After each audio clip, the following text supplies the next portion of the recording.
이 시간 하나님의 말씀을 받도록 하겠습니다. 오늘 하나님께서 주신 말씀은 두 군데의 말씀입니다. 요한복음 8장 32절과 1장 17절의 말씀입니다. 우리 표시해 놓으시고 함께 봉독하도록 하겠습니다. 요한복음 8장 32절 표시하시고 그리고 1장 17절 이렇게 두 군데를 봉독하도록 하겠습니다. 요한복음 8장 32절의 말씀입니다. 진리를 알지니 진리가 너희를 자유롭게 하리라. 아멘. 1장 17절의 말씀입니다. 율법은 모세로 말미암아 주어진 것이요 은혜와 진리는 예수 그리스도로 말미암아 온 것이라. 아멘. 자리에 앉으시기 바랍니다. 오늘 하나님께서 저와 여러분이 주신 말씀을 통해서 복음의 진리 안에 누려라 라는 말씀의 제목을 가지고 이 시간 함께 나누도록 하겠습니다. 우리 잠깐 인사할까요? 저는 여러분을 바라봅니다. 오늘도 저를 통해서 말씀하시는 하나님의 음성을 들으시기 바랍니다. 제가 제자반이나 양육반에서 가끔씩 말하고 제자반에서는 늘 얘기하는 아주 재밌는 예화가 있어요. 그게 뭐냐면 메로나에 대한 얘기입니다. 가끔 어쩌다 한번 제가 이 예화를 들을 때도 있습니다. 메로나를 먹고 메론을 먹으면 메론이 메론 같지 않다는 생각이 듭니다. 그렇죠? 원래 메론은 무슨 맛이죠? 메론 맛이죠.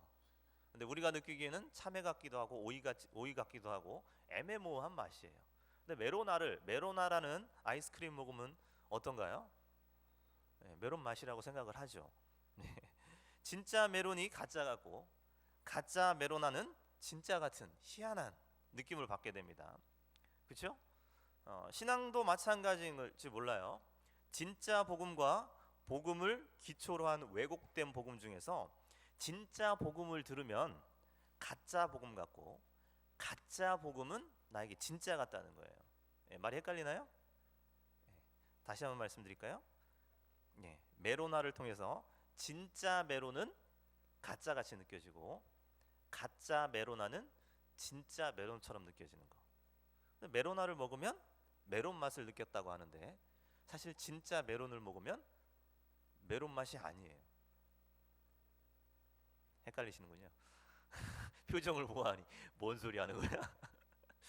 쉽게 말해서 그러죠. 우리가 메로나를 항상 먹어왔어요. 메로나를 항상 먹어왔는데 어느 날 우리나라에도 메론이 들어오게 됐죠. 메론이 귀한 거라서 사람들이 잘 못 사 먹어요. 그런데 어느 날 진짜 메론이 조금 이제 상용화가 되면서 사람들이 메로나를 사서 먹게 됐어요. 먹게 됐는데 메로나 맛이 아닌 거예요. 메론 맛이 아닌 거예요. 진짜 메론을 먹으면서 메론 맛이 왜 이러지?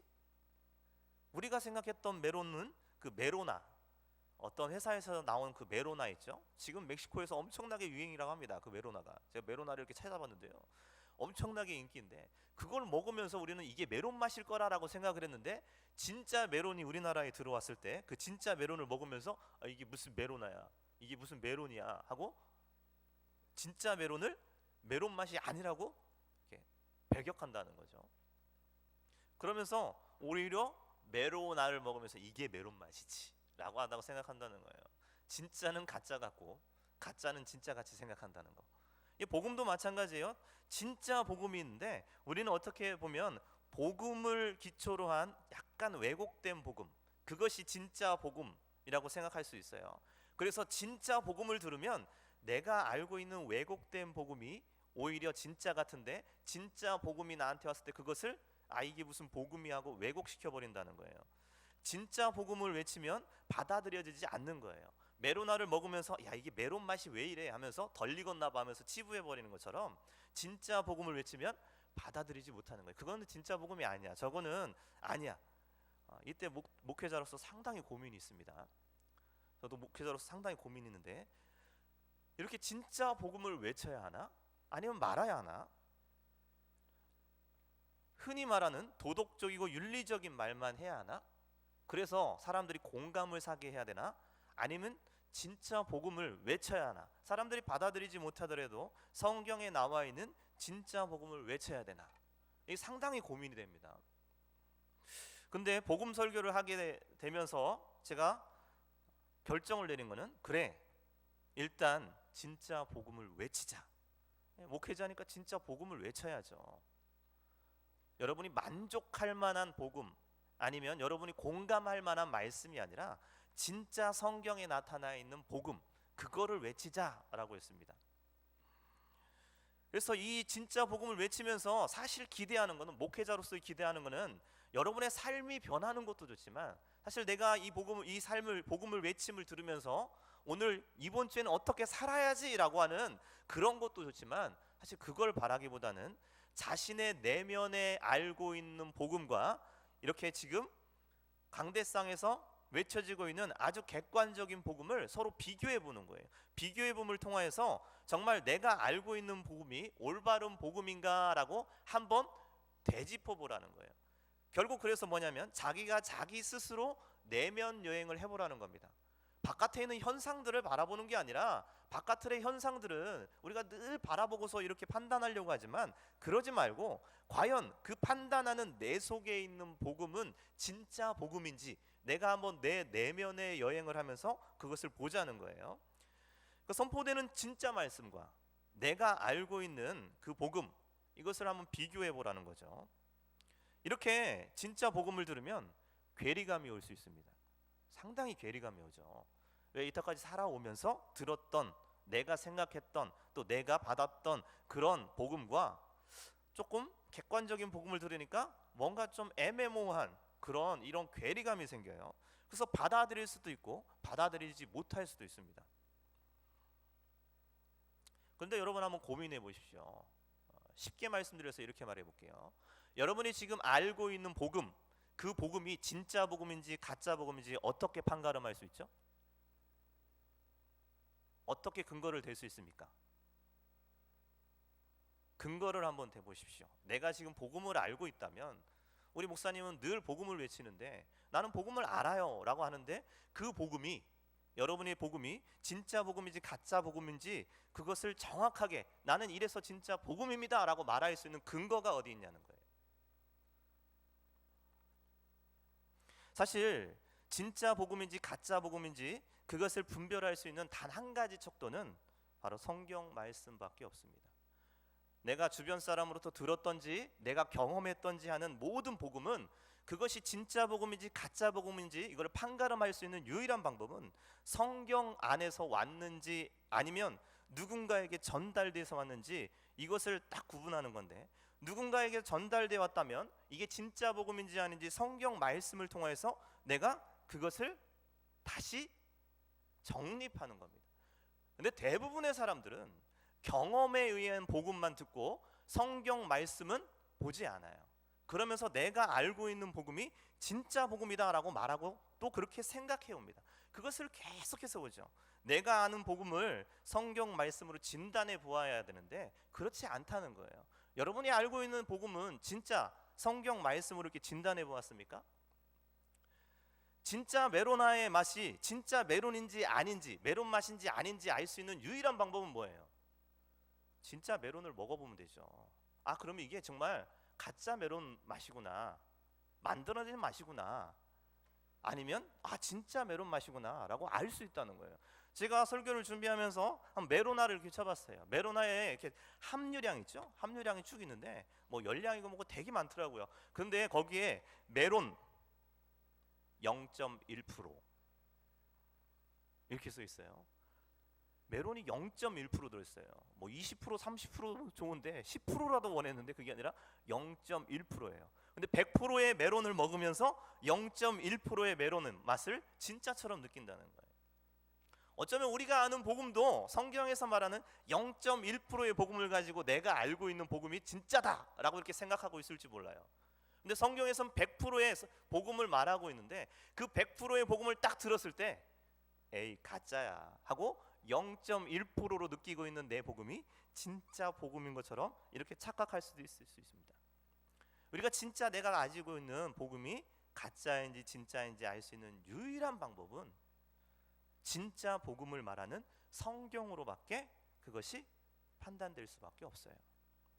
제가 여러분 앞에서 이렇게 설 수 있는 이유는 단 한 가지입니다. 제가 고민해봤어요. 저는 신학교를 상당히 많이 이렇게 깝니다. 솔직히 까는데 그래도 신학교에서 감사한 건 뭐냐면요, 내가 가지고 있는 복음, 내가 알고 있던 복음을 완전히 무너뜨리고 성경적인 객관적인 복음을 알 수 있게 해준 거, 그 선을 정확하게 알 수 있게 해준 게 신학교밖에 없었다는 거예요. 그래서 신학을 가라고 하는구나. 내가 알고 있는 복음은 정말 하찮고, 내가 알고 있는 복음은 아주 옹졸한 복음이구나, 우물한 개구리의 복음이구나 라고 깨달았다는 겁니다. 진짜 복음을 여러분은 받아들이길 원하시는지 한번 우리 스스로가 한번 봅시다. 그리고 우리 스스로가 오늘 말씀을 들으면서도 내 삶을 변화시키려고 하기보다는 내 마음이 알고 있는 복음을 진짜 복음으로 이렇게 바꿀 수 있는 그런 상태. 그래서 누군가에게 영향을 끼치는 그런 삶을 원하지 말고 지금 내 안에, 내 마음에 영향을 끼치는 그런 복음, 그런 복음으로 생각해서 오늘 말씀을 들었으면 합니다. 제가 이렇게 외칠 수 있는 것은 그렇기 때문에, 무엇 때문이냐면 바로 성경을 근거로 한 복음을 외치기 때문에 과감하게 외칠 수 있는 겁니다. 여러분 상당히 부담 가할 수 있어요. 하지만 그게 진리라는 거죠. 그래서 오늘 말씀엔 그러죠. 진리를 알지니 진리가 너희를 자유하게 하리라, 자유케 하리라 라고 이렇게 말합니다. 진리가 뭘까가 고민이 되죠. 여러분 진리가 뭐라고 생각하세요? 진리가 뭐죠? 세상에서 말하는 진리, 세상적인 해석인 그래요. 있는 그대로의 사실이 진리라고 생각해요. 있는 그대로의 사실, 있는 그대로의 사실이 진리입니다. 또 그것을 그대로 말하는 것이 진리예요. 쉽게 말해서 여기에 수건이 있습니다. 수건이 있는데 이거는 수건이다 라고 말하는 것은 진리라고 생각하는 거죠. 그리고 내가 이걸 수건으로 알고 여러분에게 이거는 수건입니다 그대로 말하는 게, 이게 세상에서 말하는 진리입니다. 그래서 철학자들은 그렇게 생각하죠. 세상에서는 철학자들은 원래 있었던 것인데 아무도 그거를 못 알아봤어요. 근데 스스로 그것을 발견하고 깨닫게 됐어요. 깨닫게 됐을 때 그들은 말하죠. 새로운 진리를 깨닫게 됐다고. 하지만 뭐예요? 그것은 원래 존재했던 거예요. 원래 존재했던 것을 발견한 것뿐입니다. 세상에서 말하는 모든 진리는 원래 있었던 거예요. 원래 있었던 것을 사람들이 발견해 나가죠. 발견한 것을 우린 진리라고 말합니다. 근데 성경에서의 진리는 그런 것을 진리로 말하지 않아요. 성경에서 말하는 진리는 영원히 변하지 않는 것, 영원히 변하지 않는 게 진리라는 거예요. 세상의 진리는 상당히 변합니다. 세상의 진리에서 변하지 않는 것은 없어요. 쉽게 말해서 어떻게 변하냐면, 우리가 이것이 좀 아까도 말씀드렸던 것처럼 수건이라고 했지만 이 수건의 모양이 그대로 이대로 평생을 유지할까요? 닳아 없어질 수도 있고요. 또 새로운 모양으로 더 흡수가 좋고 질감이 부드러운 그런 수건으로 만들어질 거예요. 계속해서 변합니다. 수건보다 더 좋은 게 나오면 수건을 사용하지 않고 다른 거로 또 대용할 수도 있죠. 이건 항상 변한다는 거예요. 하지만 진리는 그렇지 않아요. 영원히 변하지 않는 거. 영원히 변하지 않는 게 뭐가 있을까요? 여러분의 생각? 아니에요. 여러분의 생각도 변합니다. 계속해서 변해요. 지금은 안 변할지 몰라도 새로운 뭔가가 들어오면 분명히 변합니다. 그것도 진리가 될 수가 없어요.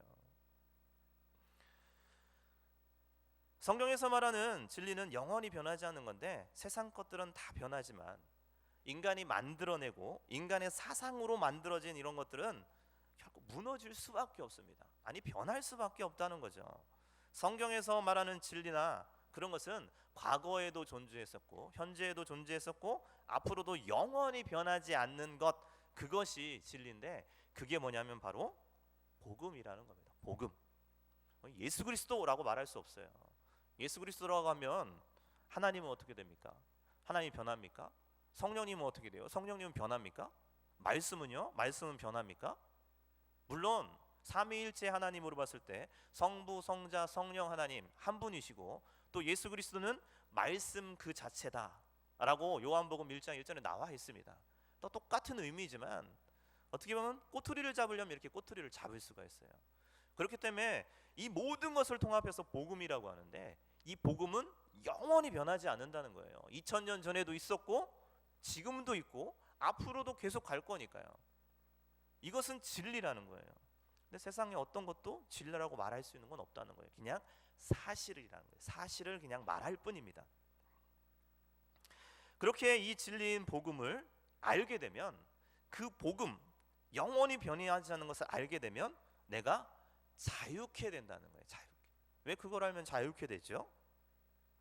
왜 이런 복음이 나에게 임하면 왜 자유롭게 될까요? 복음이 진정으로 들어갔을 때 나타나는 반응인데요. 우리가 하나님의 반응에 대해서 계속 우리가 듣고 있습니다.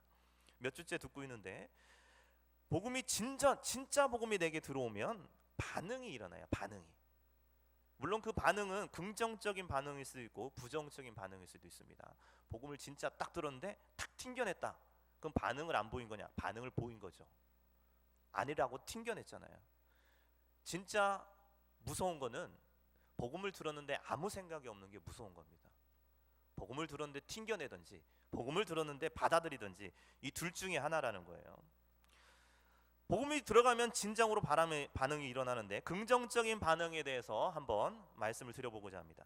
긍정적인 반응은 뭐냐면 해야 할 것과 하지 말아야 될 것이 분명해진다는 거예요. 아, 이건 해야 되는 거, 이건 하지 말아야 되는 게 아주 분명하게 나타난다는 거예요.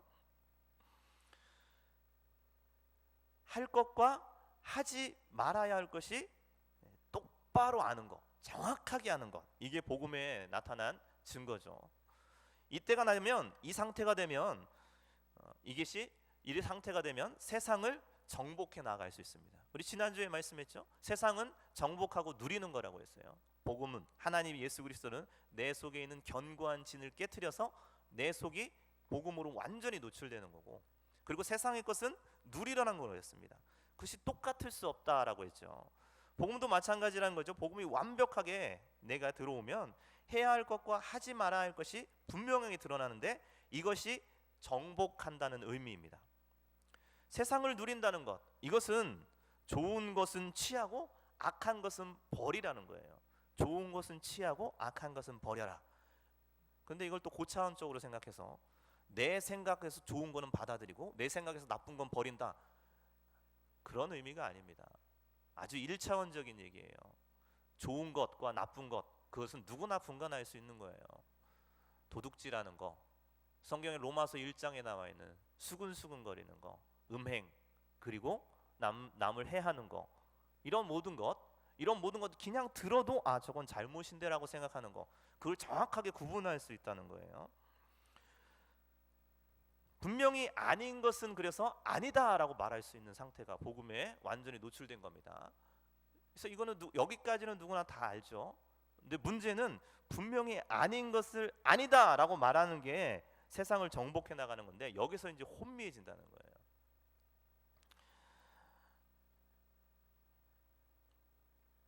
그래서 복음에 완벽하게 노출되면 여러분이 늘 고민하는 거 있죠. 술 문제, 그리고 남자들은 술과 담배의 문제죠. 이런 문제가 저절로 싫어진다는 거예요. 저절로 구분해서 아니라는 거예요. 교회 다니면서 그런 말 하지 마십시오. 술 먹으면 죄인이라고, 그런 게 어디에 성경에 나타나 있냐고. 나타나 있어요. 118구절이나 있어요. 찾아보세요. 성경을 어디 있냐면 성경을 컴퓨터 성경으로 술이라고 쳐보세요. 술이라고 쳐보면 아주 쫙 나옵니다. 쫙 나와서 거기에 뭐 술 취하지 마라, 적당히 먹으면 되는 거 아니에요? 이런 말 하지 마세요. 그냥 아닌 건 아닌 거예요. 여러분, 아니라는 건 분명히 알아요. 담배도 아니라는 건 아니라는 거 압니다. 단지 상처받을까봐, 그 영혼이 상처받을까봐 이렇게 돌려서 얘기하는데 사실 그런 게 아니에요. 복음에 노출되면 아니라는 게 분명히 압니다. 그럼 어쩔 수 없이 한다고요? 내가 어쩔 수 없이 한다고요? 그것은 정복한 상태가 아니죠. 그 세상을 정복한 상태가 아닙니다. 그건 정복당하고 있는 거예요. 어쩔 수 없이 한다? 그럼 정복하는 거예요. 정복당한 거죠. 정복한 거는 어쩔 수라는 게 없습니다. 복음에 노출되면 하기 싫은 것들은 이렇게 생겨나요. 저절로 생겨나요. 희한하게 내가 복음에 노출되면요, 하기 싫은 게 왜 이렇게 자꾸 나타나는지 고민할 필요도 없습니다. 그냥 고민할 필요 없이 그것이 분간이 가요. 그냥 싫어서 안 하게 돼요.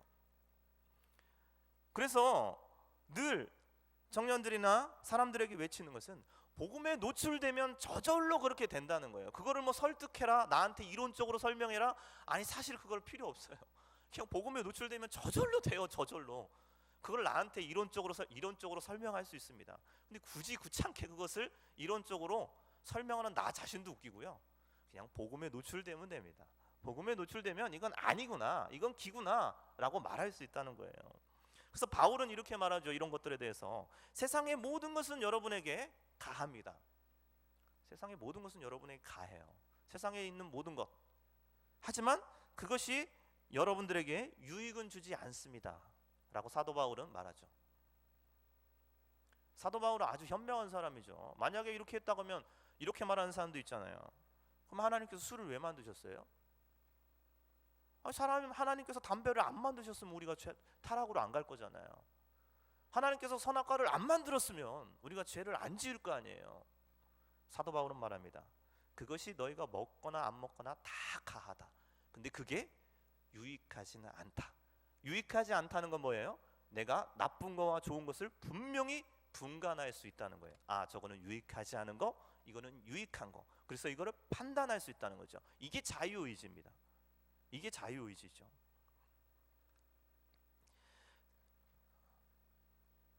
유익하지 않은데도 남들 시선 때문에 어쩔 수 없이 하는 거, 이게 뭐냐면 자유롭지 못하는 거죠. 자유를 못 누리는 상태입니다. 대부분의 청년들이 대학을 가거나 회사를 다니거나 이럴 때 겪는 고통이 있습니다. 그 대부분 술과 담배 문제예요. 사실은 회사에 갔을 술과 담배, 그 2차적인 문제는 신앙을 유지하는 데 있어서 문제도 있지만 사실 가장 큰 문제는 술과 담배의 문제입니다. 이 부분에서 안 하자니 회사 생활이 힘들 것 같고, 그렇죠? 하자니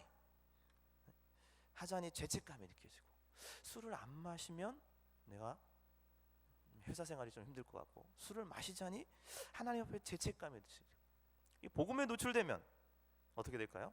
저절로 안 하게 되고 싫어지게 돼요. 그런 상태, 복음에 노출되면 이게 싫어지는데, 이렇게 복음에 완벽하게 노출되면 주변 사람들이 나한테 반응이 오죠. 너 이렇게 하면 사회생활 못한다. 협박이 와요. 분명히 옵니다. 이런 반응이 나한테 온다면 아, 내가 지금 복음에 좀 노출되어 있구나 생각하시면 돼요. 그때 그래도 싫은 건 싫은 거예요. 나는 싫어서 안 합니다 라고 과감하게 말할 수 있는 거, 이게 복음에 노출된 거예요. 사실은 복음에 노출되었는데 아이 좀 먹으면 어때 하고 탁 해서 타협을 한다. 예, 그럴 수도 있겠죠. 그러면서 난 사회생활 잘하고 믿음도 잘 간직할 수 있어요. 하지만 내 속에서는 아주 찝찝하죠. 이거 먹으면 죄책감이 느껴지는데 하면서 숨길 수 있는, 나는 싫은데요 라고 과감하게 말할 수 있는 거. 그럴 때 회사 생활을 못한다고요? 그래서 자른다고요? 회사에서 나를 미워하고 내가 회사를 그만둘 수밖에 없는 상태라고요?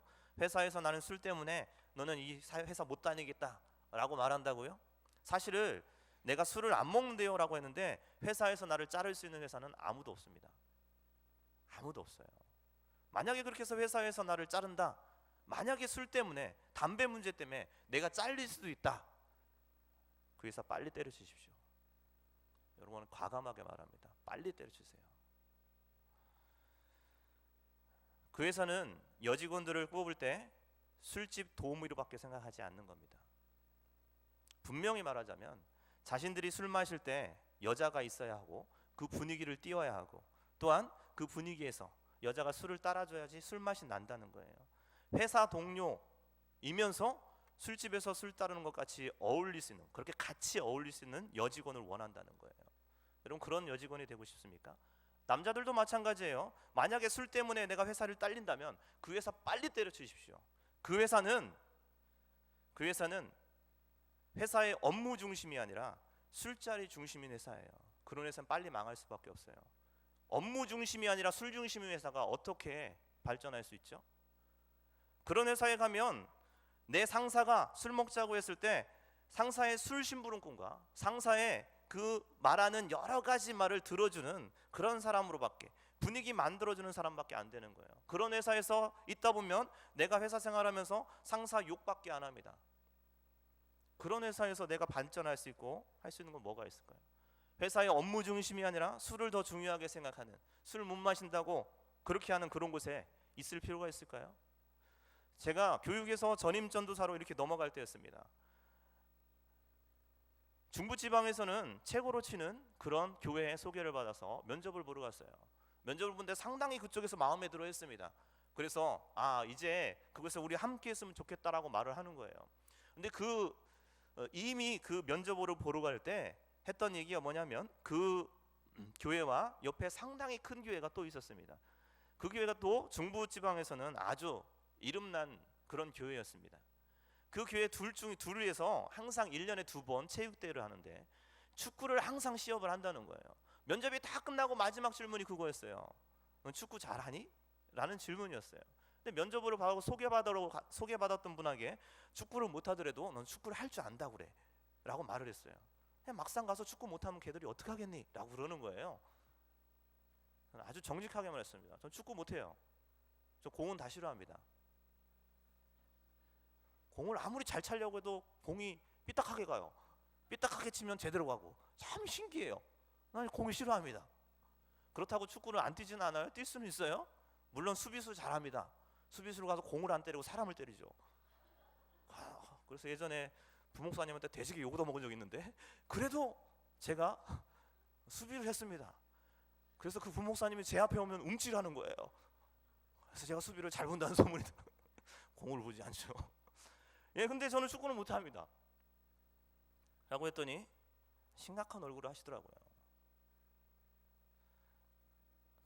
탐났습니다. 그 교회가 탐나긴 했어요. 교육전도사부터 들어가면 전임과 부목사와 그리고 개척까지 해주는 교회예요. 지금까지 개척이 27개 개척한 교회입니다. 그 교회에 들어간 모든 부목사들은 절대 그냥 내보내지 않습니다. 개척을 해서 내보내주는 교회였어요. 탐나겠죠? 근데 제가 과감하게 그만뒀습니다. 왜 그럴까요? 말씀 중심이 아니라 축구 중심인 거예요. 빨리 때려쳐야 됩니다. 여러분 마찬가지예요. 여러분 사회생활 하는데 사회생활에서 내가 회사에 취직했는데 그 회사의 업무가 마음에 들고 그 회사에 일하는 것이 내가 할 수 있겠다 싶어서 그 회사에 취직했는데 그게 아니라 다른 것을 강조한다? 빨리 때려주십시오. 불행해집니다. 그 회사는 그것을 가지고 발전할 수 없어요. 거기서 머물러 있거나 아니면 도태되기 일쑤입니다. 분명히 말할 수 있습니다. 그런 회사는 여러분 과감하게 때려주십시오. 그게 여러분 인생을 허비하지 않는 유일한 방법입니다. 두 번째로 복음에 노출되면 세상에 좋은 것을 누리는 거라고 이렇게 말했습니다. 세상에 좋은 것을 누리는데 복음에 노출되면 세상에 좋은 것을 누리는 것이다 라고 할 수 있는데 세상의 것을 그러면 못 누리면 어떡해요? 라고 질문하는 사람이 있다는 거예요. 아니 목사님 세상의 것을 누리라고 하는데 그럼 세상의 것을 못 누리면 어떡하죠? 이런 것 또한 세상을 정복하는 상태는 아니에요. 내가 저것을 누리고 싶은데 난 돈이 없어서 못 누려요. 내가 저것을 누리고 싶은데 하나님이 허락한 건데 내가 저것을 누리고 싶은데 아무리 누리고 싶어도 내가 지금 돈도 없고 능력도 안 되고 아무것도 안 돼요. 그래서 내가 저것을 못 누리면 그럼 하나님께서 허락한 것을 못 누리고 있으니까 내가 지금 죄 짓는 건가요? 그건 아니에요. 그것 또한 세상을 정복하지 못한 거죠. 정복한다는 것은 자유로운 겁니다. 나도 누려야 하는데 내가 돈이 없어서 못 누리면 어떡하지 하고 근심 걱정한 것은 자유로운 상태가 아니죠. 절대 자유로운 상태라고 할 수 없어요. 자유롭지 못한 상태죠. 자유롭다는 것은 누려도 그만이고 안 누려도 그만이라는 사실이에요. 사실은 그게 자유죠. 내가 저것을 누려야 하기 때문에 돈을 막 벌어서 저것을 내가 누려야지 하고 돈을 막 벌어요. 저것을 누리기 위해서. 그것은 거기에 얽매인 거죠. 사실은 그렇습니다. 자유를 누리는 가치를 꼭 해야 하는 것은 그것은 아니에요. 누리라고 하느니 무조건 하는 것은 착각일 수 있어요. 누리라고 하니까 무조건 해야 되는구나. 이건 착각일 수 있어요. 남들은 다 놀이동산 가는데 나는 못 가는구나. 난 놀이동산 가서 좀 누리고 싶은데 그래서 그 놀이동산을 가기 위해서 어떻게든 막 기진맥진한다. 그것은 누리는 상태가 아닙니다. 얽매이는 상태예요. 얽매이는 상태. 자유롭다는 것은 있어도 그만 없어도 그만인 상태입니다. 그래서 이것을 어떻게 해야지 여러분에게 아주 잘 설명할 수 있을까 고민했어요. 이걸 어떻게 해야 잘 설명할 수 있을까. 그러면서 문득 새벽기도 때 떠오른 하나님의 지혜가 있었는데요. 아이들이 장난감을 사기 위해서 장난감 사기 위해서도 아니죠. 마트로 이렇게 가는데 마트에서 이렇게 장난감 코너를 보다 보니까 그 많은 장난감 중에서 유일하게 하나, 내가 가장 좋아 보이고 가장 가치 있는 거 하나를 딱 발견했어요. 그래서 그거를 사고 싶어 갖고 엄마한테 막 떼를 쓰고 바닥에서 떼굴떼굴 굴르죠. 물론 저는 그 자리에 놓고 잘 있어 하고 갑니다. 그럼 애가 벌떡 일어나서 쫓아와요. 다음부터 그러지 마. 네. 쫓아오는데 대부분은 그렇게 막 떼굴떼굴 보면 부모님이 사줘요. 사주면 그 장난감의 가치가 어느 정도 갈까요? 그 아이가 그 장난감을 가지고 노는 시점이 어느 정도 갈까요? 여러분 애가 없어서 잘 모르세요? 대부분 한 달이면 끝납니다. 빠른 애들은 열흘에서 일주일이면 그 장난감 안 갖고 놀아요. 장난감 사면 그게 막 최고인 것처럼 가지고 놀고 뭐 어쩌고저쩌고 한 달 이렇게 하는데, 저희 집사람은 그것을 갖고 놀지 않으니까 이거 안 갖고 놀 거지? 그러면 네 해요. 그러면 그거를 아주 잘 포장을 해서 이렇게 간직을 합니다. 간직을 하고 그리고 1년 후에 다시 이렇게 내줘요. 야 이거 갖고 놀아야지, 이거 샀으니까. 그러면 애가 뭐라는 줄 아세요? 지도 컸다고. 시시해요. 시시하대요. 그리고 누구 준다?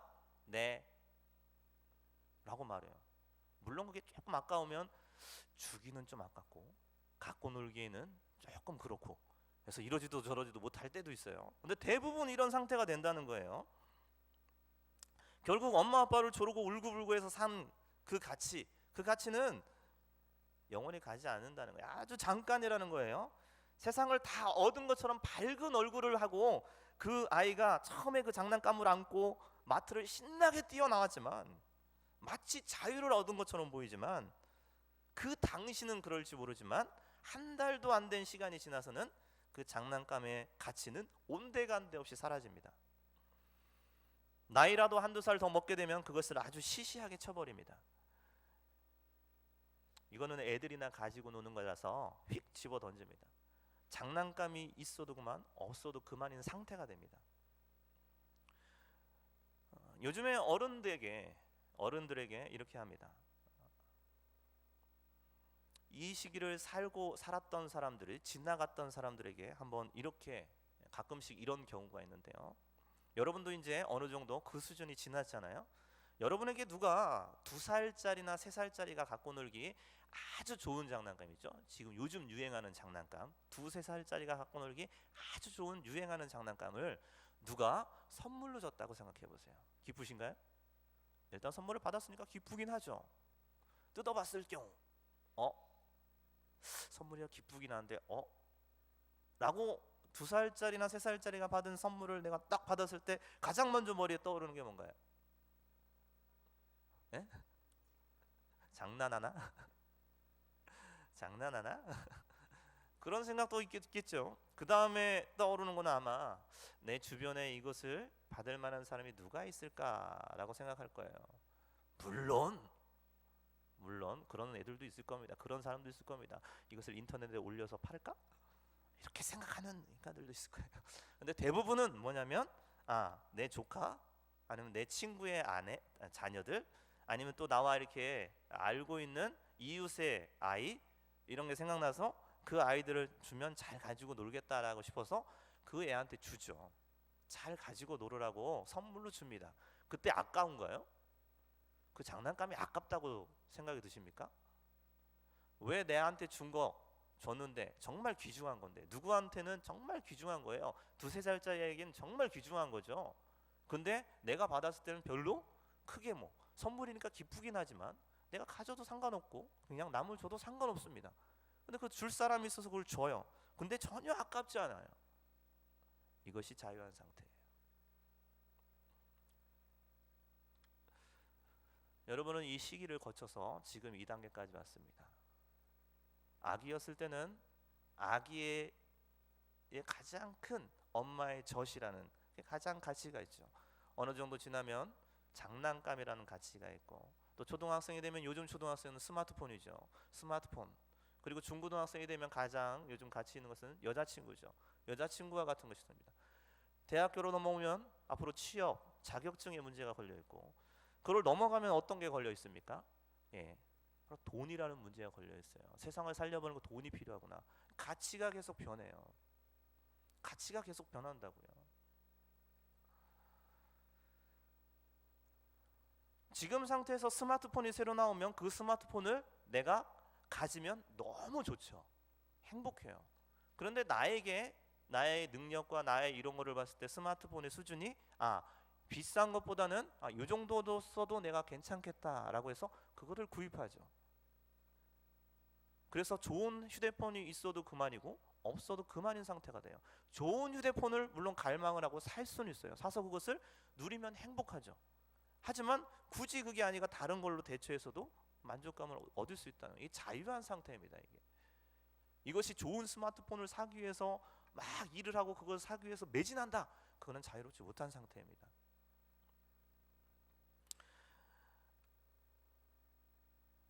이게 바로 자유를 누리는 거고 정복한다는 거예요. 돈도 마찬가지예요. 지금 돈의 가치가 나에게 인생의 전부에서 최고인 것 같지만 시간이 지나면 여러분도 제 나이나 아니면 주변에 있는 안수 집사님 나이가 되면 돈의 가치보다는 가정의 가치가 더 위로 올라갑니다. 돈보다는 사실 가정이 더 위로 올라가요. 가정의 가치가 더 큽니다. 돈을 아무리 많이 줘도 우리 가정이 행복하지 않다 그러면 돈은 필요가 없어요. 이 상태가 지나가서 더 연로하신 분들이 있으면 그 다음은 건강입니다. 돈이고 행복이고 건강해야지 필요하다라고 말씀하시는 분이 참 많아요. 가치가 바뀌죠. 자유로워집니다.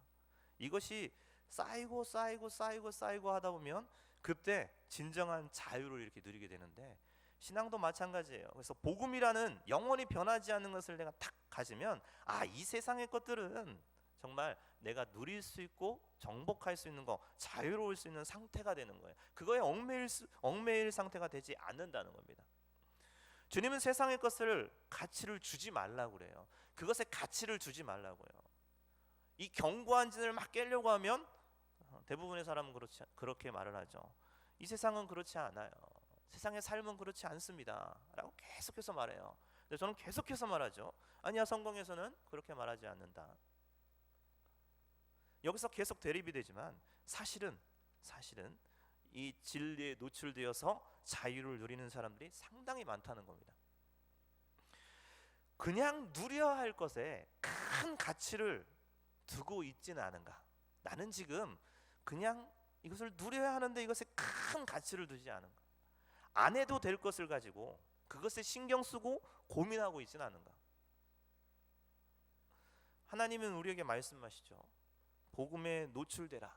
그러면 분간이 가고 자유로워진다는 거예요. 그 복음은 오늘 말합니다. 진리를 알지니.